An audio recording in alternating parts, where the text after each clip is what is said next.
I'm going to share with you some of the recipes that I have for running a perfect meeting. So I personally divide a perfect meeting recipe into 3 different parts. The first part, I believe, is preparation, work on yourself, pre-work that you do before setting up a meeting. After setting up the meeting, the second phase is when you run that meeting or when you run that conference call. And the third phase, of course, is the follow-up of that particular meeting. So coming back to the pre-work or preparation, so let's start with the pre-work discussion. So planning a meeting, normally in the Outlook you have a 1-hour slot that is available for your meetings. What I suggest is to push it back to 45 minutes. No need to pull the full one hour meeting if it is not needed, and most of the time it's not. So it will help you, number one, to squeeze down the relevant issues in time within that time frame. Secondly, it will give you time, 15 minutes at least, to catch up with the next meeting. So even if you run late in the first meeting, you will be able to catch up with the second meeting. And the most important thing is that if you have another meeting after this, you will get 10-15 minutes to make few notes or make some few important things set up already for the next meeting. So this gives you a breathing time. And of course, if you want to grab a coffee for yourself, it's also a good opportunity. So make sure that you are using 45 minute slab if it's really, unless it's not needed for 1 hour. Secondly, consider the time zone differences of your attendees who you are invited in that meeting. Especially the holiday schedule. So if you believe you are setting up a meeting in next 2 weeks or next week, just make sure all your attendees are available, or at least the critical attendees are available for that particular session. Check whenever you send that invitation out to the people, make sure you check that if this invitation is accepted by the critical stakeholders or not. And in the case if you are on the other side of the table and you received a kind of invitation and you believe that you're not going to make it, this is your professional responsibility to respond back with a note on that particular invitation, rejection or tentative response, that why you're not able to make that particular meeting. So that is also very, very, very important. So before you push the decline button, make sure that you have a reason stated over there for the person who is arranging the meeting. So probably that person can reschedule it for you or otherwise. Define your objectives in the agenda. So if you share an invitation, just make sure that you have key ideas or points that you would like to share with the people, or you would like to have feedback from the people in that meeting.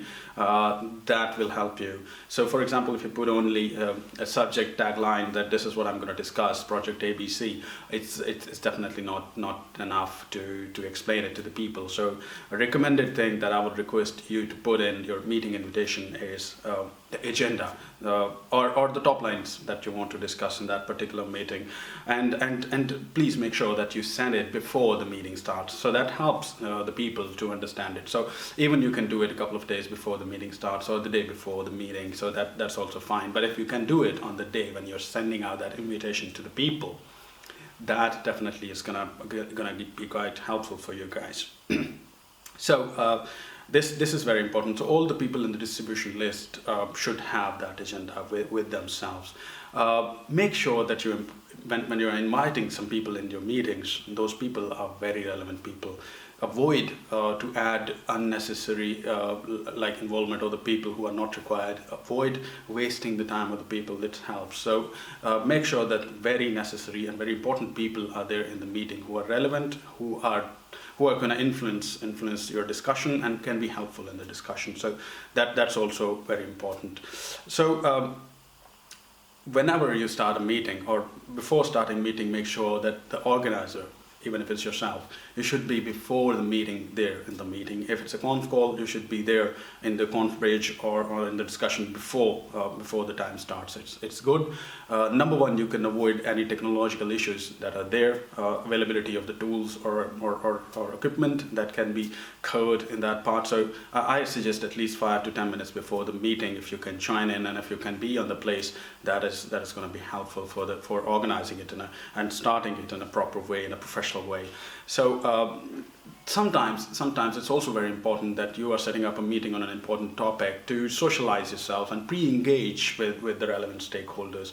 So before you conduct the meeting, you pre-engage with the relevant stakeholders and the people without having the official or formal discussion. You can get socialized with them on the topic and just give them a hint that this is what I'm expecting from the discussion and the result and outcome, and this is what I'm going to expecting to share with the people in that discussion. So that's also very important. And also the most important thing is that make sure if that is a meeting related to certain topic you are starting. So before that, if you need a projector, if you need your PowerPoint slides, if you need to share some Excel sheets, or you have some handouts, they are in place. So all the equipment and the necessary things which are required, those should be in place. So this was the part of pre-work, I'll say, preparation of that particular meeting that you are scheduling. Now let's move on to the second part and the most important part of this whole recipe of running a perfect meeting, that is running itself, the meeting or your conference call. So whenever you start a meeting, as I said, if you are on a tool, for example, Turbo Meetings, for example, WebEx, or wherever, you should be ready with that tool for the call. And you should be ahead of, like a couple of minutes at least ahead of the call. You should be in the call, as I said, in the pre-work. That's a must. You should be there. Bring your notebook with you. Make sure that you have your notepad with you. If you're sharing a screen, make sure that you're taking notes during the discussion. This is very important. Paper and pen, this is never outdated. So you should continuously keep on noting down the feedback, the minutes of the meeting, or the important information from the meeting. Just keep on noting that down. So bring your all the relevant notebook or the pen with you. After that, the other thing that is very important is that whenever you start a meeting, make sure that you introduce the audience or the participants rather, to give them kind of comfort that they are starting and they know each other. So make sure that you introduce everybody during the discussion or before the discussion. So discussion ideally should start with the discussion of participants, introduction of the participants, and introduction of the topic itself. That's also important, and also make sure that if it's a big meeting, delegate the responsibilities during the meeting. So if appropriate and if possible, you can share responsibilities. For example, you can ask someone else to take notes on your behalf. If you are dealing with the technology, or you're presenting something, or you're working on something else, or if that's the case, you can delegate that responsibility. So for example, you can ask your project manager, you can ask your project director, you can ask your team lead or team assistant or anybody to take the notes in the meanwhile, so that after the meeting you can combine them together and share with the team. That's very important. So if you're not in a position to take notes yourself, you can delegate that responsibility to your companions, to your colleagues. So that is very important. You should have those objectives set for the meeting, and that is the time when you start the meeting and introduce the attendees. Right after that, share with the participants what is the objective of that particular meeting. But you want, so slightly I'll say a little orientation of what exactly is the expected outcome, what exactly is the idea to have this meeting, what you want to discuss. That is very important. So it should start with the discussion on the agenda itself. So you can share the agenda and the timelines for the topics, and at least you should make sure that everybody in the audience understands what's going on. So take on with the discussion on agenda and step by step each and every topic. In the topics, when you start discussing, definitely you're going to end up in delegating responsibilities or action owners. So make sure that you have an action owner for each action that is agreed in that meeting, and that action owner has a particular due date or deadline to finish that activity or task or whatever you have agreed on that particular agenda.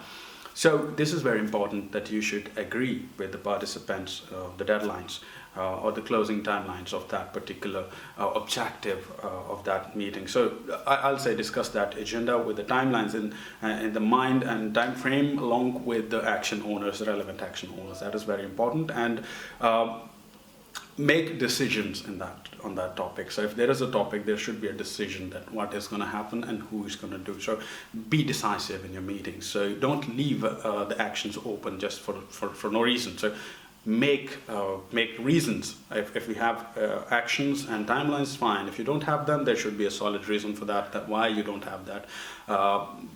kind of timeline there. So important thing is that you should understand the audience or the participants. That's very important. So if you understand what your audience is saying, what position they are in, that helps you to understand the position of the project, the position of the action itself, the position of objective, and your own position in that particular topic. So that is something I believe understanding your audience is very important. So that should be one of the key things in your mind when you are talking to the people.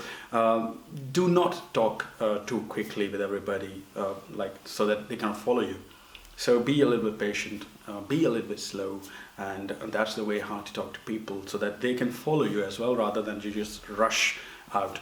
Okay, in between, what I'll also suggest is to stay focused. Focus is very important. So stay focused on the agenda of the meeting that you share with the people. So just keep an eye on the agenda. When people are deviating from the discussion, remember you have limited time. So in that limited time frame, you have to make sure that the agenda is closed or discussed all over. So for that reason, you need to keep the focus in. As a coordinator of the meeting or the leader of the meeting, you have to bring the things back into the right direction. So if they are flowing away from the desired discussion model, then bring them in back on the agenda. So the point is to follow the agenda. That is very important.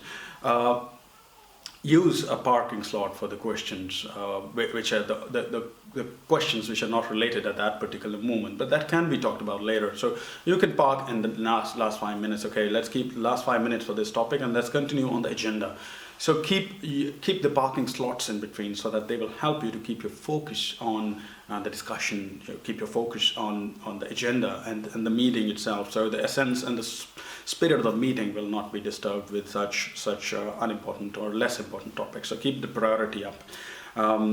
That's also very important. And also, if you have emotional breakouts, make sure that you handle them very professionally and you handle them very decisively. That's very important. So that's a tricky part that you have to manage. So emotional breakdowns or breakouts happen, and you have to be very professional in handling them. So if let's say, for example, that there are a couple of participants who really don't want to discuss something, and they get into a warm discussion, your part should be okay, for the time being, let's park this topic and let's move on to this discussion, and let's agree to disagree or something like that. So just handle them very delicately. As I said, out of the discussion, remember that all the actions, the time should be in a condition that you can measure what will be the outcome of your discussion. What was the outcome of the discussion? What are we up to now? And what are the next steps? So you should have a clear idea of the action plan. What is after this on your agenda, so that it can be managed properly. So that's very important for you. So till now, that was the running the call or the meeting. Now, next step is how to follow up. So when you're done with the meeting finished. Meeting minutes is the first point in the follow-up. So I suggest that meeting minutes should be distributed within 24 hours of your meeting. So you conducted meeting today, so by the same time tomorrow, those minutes of the meeting should be out and distributed to all those people who were in the distribution list, and if necessary, if there are some additional action owners who are supposed to take that responsibility on top of that, just share it with them as well, so that they should know what they are supposed to do. Make sure that whoever is in the actions list who is supposed to deliver something should be part of your minutes of meeting discussion, the distribution itself.